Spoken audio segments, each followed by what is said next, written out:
The first that Michael Gilbert, a 67-year-old rock climber and bellman, heard of the fire in Yosemite National Park was from a mother and daughter who drove up breathless on Friday. They had been near the park's famed Mariposa Grove of giant sequoias. "They saw a fire this big," the mother said, stretching her arms wide, indicating a few feet. "They ran for a few seconds and looked back. 2 trees were on fire. 20 seconds later," she said, more trees than she could count. As she told the story, fire planes were already crossing overhead, Gilbert recalled Saturday from his post at Tenaya Lodge. By Saturday morning, the Washburn fire had ballooned to about 703 acres and was threatening some 500 giant sequoias, along with the community of Wawona. The blaze was the latest to menace the ancient giants, which are found in the wild only on the western slopes of the Sierra Nevada. Although they are adapted to thrive in fire, the sequoias are increasingly no match for high-severity wildfires driven by climate change, drought and decades of aggressive fire suppression that has resulted in a buildup of dense vegetation in some forested areas.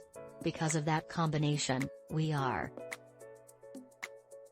Crews were spraying down trees in Mariposa Grove and scraping the ground to bare mineral soil to try to slow the fire's spread, she said. They were also wrapping some of the sequoias in protective foil, prioritizing the oldest named trees like the Grizzly Giant. This 2,000 to 3,000-year-old tree has a rich, vast history that goes back to Abraham Lincoln, Phillipe said. The president signed legislation protecting the Grove and Yosemite Valley in 1864, a precedent that paved the way for the creation of national parks and which some say marked the beginning of the modern conservation movement. "There's this amazing feeling that you get as you're with those giant trees. It's such a powerful connection to history and nature and the park." On Saturday, Gilbert appointed himself comforter-in-chief to the many tourists who had traveled from around the world to see Yosemite's wonders and were blocked by the fire. He directed a family of 5 from Australia to the south to Sequoia National Park. "You still have a chance to see the giants," he told them.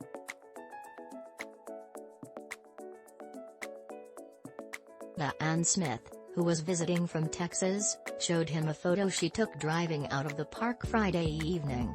"The fire was literally right in front of us," she said. Her family was among the last out before the road south from Wawona closed.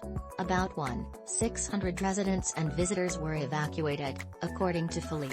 "I'm just sad for the sequoia," Smith said.